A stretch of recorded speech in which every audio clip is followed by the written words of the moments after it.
ఓం మహాగణపతే నమః. మే 2025 ద్వాదశ రాశుల యొక్క రాశి ఫలితాలు ఏ విధంగా ఉన్నాయో చూద్దాము. ముందుగా ఈ మాసంలో ఉన్నటువంటి గ్రహస్థితిని గనక ఒకసారి మనం గమనించినట్టయితే, ఈ మాసంలో మనకి శుక్రుడు మీనరాశిలో మే 18 వరకు సంచారం చేస్తున్నాడు. ఆ తర్వాత మేషరాశిలోకి శుక్రుని యొక్క సంచారం ఉంటుంది. ఇక రాహు వచ్చేసి మనకు ఈ మాసం చివరాంతం వరకు మనకు మీనరాశిలోనే సంచారం జరుగుతుంది. ఇక రవి మేషరాశిలో మే 13 వరకు ఉంటాడు. ఆ తర్వాత వృషభ రాశిలోకి సంచారం ఉంటుంది. బుధుడు వచ్చేసి మేషరాశిలో మనకు మే 23 వరకు, దాదాపు మే 23 వరకు ఉంటాడు. ఆ తర్వాత వృషభ రాశిలోకి సంచారం ఉంటుంది.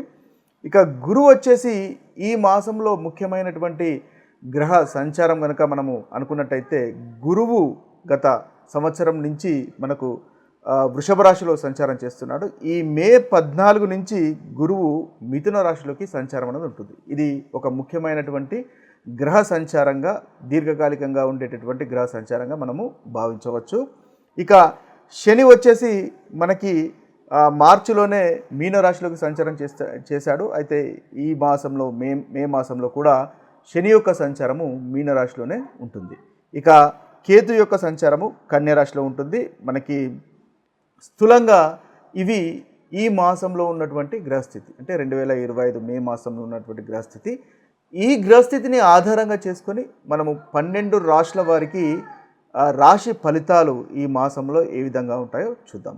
ఇక తులారాశి వారి యొక్క ఫలితాలు ఈ మే మాసంలో కనుక ఒకసారి మనం గమనించినట్టయితే, ముందుగా తులారాశి వారికి ఉన్నటువంటి గ్రహస్థితిని ఒకసారి చూసినట్టయితే, ఈ తులారాశి వారికి కుజుడు దశమ స్థానంలో సంచారం చేస్తున్నాడు. ఇక శుక్రుడు 6వ స్థానంలోను 7వ స్థానంలోను యొక్క సంచారము, బుధుడు 7వ స్థానంలో సంచారము, 8వ స్థానంలో సంచారము, రవి కూడా వీరికి 7వ స్థానంలోను 8వ స్థానంలోను సంచారం చేస్తున్నాడు. గురువు వచ్చేసి 8వ స్థానంలోను, ముఖ్యంగా నవమ భావంలోకి మే 14 తర్వాత సంచారం అనేది ఉంటుంది. ఇక శని 6వ స్థానంలోను, రాహు 6వ స్థానంలోను, కేతువు 2వ స్థానంలోను సంచారం చేస్తున్నాడు. ఇవి స్థూలంగా ఈ రాశి వారికి ఉన్నటువంటి గ్రహస్థితి. ఈ గ్రహస్థితిని ఆధారంగా చేసుకొని మనకి తులారాశి వారికి ఉన్నటువంటి ఫలితాలు ఈ మాసంలో కనుక చూసినట్టయితే, వీరికి ముఖ్యంగా మిశ్రమమైనటువంటి ఫలితాలు అధికంగా గోచరిస్తున్నాయని చెప్పవచ్చు. ముందుగా మనము ఉత్తమమైనటువంటి ఫలితాలు కనుక గమనించినట్టయితే, వీరికి గురువు మనకి అష్టమ స్థానం నుంచి నవమ భావంలోకి సంచారం చేస్తున్నాడు. అంటే మే 14 నుంచి గురువు భాగ్యస్థానంలోకి సంచారం అనేది ఉంటుంది. అంటే ఈ సంవత్సరం మొత్తము ఏదైతే గురువు యొక్క సహకారం మీకు లభించలేదో, ఇప్పుడు ఆ గురు గ్రహం యొక్క మీకు సహకారం అనేది అధికంగా లభిస్తుంది. అంటే గురు బలం అనేది పెరుగుతుంది. గురువు భాగ్యస్థానంలోకి సంచారం చేస్తున్నాడు మే 14 నుంచి. అంటే ఈ మే 14 నుంచి దాదాపు నెక్స్ట్ సంవత్సరం మొత్తము ఈ రాశి వారికి గురువు యొక్క బలము అనేది ఉంటుంది, గురువు యొక్క అనుకూలత అనేది ఉంటుంది. కాబట్టి చాలా చక్కటి ఫలితాలు అధికంగా మీరు పొందగలుగుతారు. ముఖ్యంగా గురువు మీకు 6వ అధిపతి, అదేవిధంగా 3వ అధిపతి నవమ భావంలో సంచారం చేస్తున్నాడు. కాబట్టి భాగ్యము అనేది కలిసి వస్తుంది, లక్కు అనేది కలిసి వస్తుంది. ముఖ్యంగా ఈ లక్ అనేది మీకు దాదాపుగా 2 నెలల ముందు నుంచే మీకు దాదాపుగా ప్రారంభం అయి ఉంటుంది. ఇప్పటికీ మీకు ఆ లక్కు, భాగ్యము, అదృష్టము అనేది కలుగుతుంది. ముఖ్యంగా ధార్మికతకు, అంటే రిలీజియన్స్ సంబంధించినటువంటి విషయాల్లో, ఆధ్యాత్మికతకు సంబంధించినటువంటి విషయాల్లో అనుకూలత అనేది పెరుగుతుంది. మీకు ఇంట్రెస్ట్ అనేది పెరుగుతుంది. పెద్దలతో, గురువులతో మంచి సంబంధాలు పెరుగుతాయి. మీ తండ్రి గారితో ప్రేమగా ఉంటారు.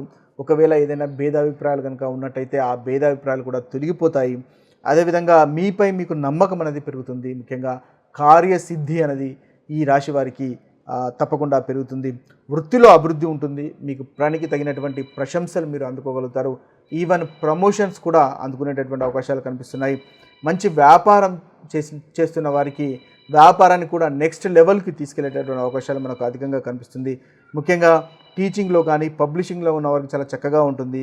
దంపతుల మధ్య ఆనందము, సంతోషం ఉంటుంది. పిల్లలు పెద్దలతో సంతోషంగా, ఆనందంగా గడిపేటటువంటి అవకాశాలు మనకు అధికంగా గోచరిస్తున్నాయి. సోషల్ లైఫ్ అనేది బాగుంటుంది. ఫ్రెండ్స్ మధ్య గౌరవ మర్యాదలు అనేవి పెరుగుతాయి. అదేవిధంగా విదేశీ ప్రయాణాలు అనుకూలంగా ఉన్నాయి. ధార్మిక ప్రదేశాలకు ప్రయాణాలు కూడా లాభదాయకంగా మనకు తులారాశి వారికి కనిపిస్తున్నాయి.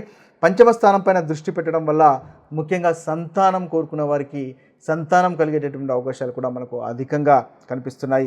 మంచి ఆలోచనలు కలుగుతాయి, నాలెడ్జ్ అనేది పెరుగుతుంది, మీ సోదరులతో సఖ్యత పెరుగుతుంది, ఒకరికొకరు సహాయ సహకారాలు అందుకునేటటువంటి అవకాశాలు మనకు అధికంగా ఈ తులారాశి వారికి గురుగ్రహం వల్ల కలుగుతున్నాయి. అంతేకాకుండా మీకు శని కూడా చాలా చక్కటి ఫలితాలే అధికంగా ఇస్తున్నాడు. అప్పులు ఉన్నట్టయితే అప్పులు తీరిపోతాయి. శని 6వ స్థానంలో సంచారం చేస్తున్నాడు. పర్సనల్గా ప్రొఫెషనల్గా కూడా మీకు చాలా బాగుంటుంది. ల్యాండ్ ఇల్లుకు సంబంధించినటువంటి విషయాల్లో కూడా పురోగవృద్ధి అనేది ఉంటుంది. ఆరోగ్యం బాగుంటుంది. కోర్టు వ్యవహారాల్లో కోర్టు కేసులలో కూడా విజయం అనేది తప్పకుండా మనకు తులారాశి వారికి కలుగుతుంది. అదేవిధంగా బంధువులతో స్నేహితులతో ఆనందంగా గడుపుతారు. మానసికంగా సంతోషంగా ఉండేటటువంటి ఉత్తమమైనటువంటి ఫలితాలు మనకు అధికంగా మనకు తులారాశి వారికి కలుగుతున్నాయి. అయితే వివిధ రకాలుగా ధనలాభం ఉంటుంది. బుధుని వల్ల కూడా 2వ భాగంలో చాలా చక్కటి ఫలితాలు కలుగుతాయి. షేర్ మార్కెట్లో కూడా అనుకోకుండా లాభం కలుగుతుంది. ఆరోగ్యం బాగుంటుంది. అదేవిధంగా ప్రభుత్వం నుంచి కూడా అనుకూలమైనటువంటి ఫలితాలు ఏదైతే మీరు పైన అంటే ప్రభుత్వానికి సంబంధించినటువంటి పనుల్లో కనుక ఉన్నట్టయితే ఆ విషయాల్లో కూడా మీకు చాలా చక్కటి ఫలితాలు అనేవి మనకి తులారాశి వారికి ఈ మాసంలో గోచరిస్తున్నాయి. ఇక ప్రతికూలమైనటువంటి ఫలితాలు ఈ మాసంలో ముఖ్యంగా మనం చూసుకున్నట్టయితే కుజుని వల్ల కాస్త ఇబ్బంది పడేటటువంటి అవకాశాలు కనిపిస్తున్నాయి. అయితే ప్రయాణాలు కాస్త ఇబ్బంది పడేటటువంటి అవకాశాలు కనిపిస్తున్నాయి. ఆ విషయంలో కాస్త జాగ్రత్త పడండి. ముఖ్యంగా రవి సప్తమంలో సంచారం చేస్తున్నప్పుడు కాస్త ఈ మాసం మొదటి భాగంలో నెగిటివ్ థింకింగ్కు దూరంగా ఉండండి. అనవసరమైనటువంటి ప్రయాణాలు కాస్త ఇబ్బంది పెట్టేటటువంటి అవకాశాలు మనకి తులారాశి వారికి ఈ మాసంలో కనిపిస్తున్నాయి. ఇవి స్థూలంగా మీకున్నటువంటి రాశి ఫలితాలు.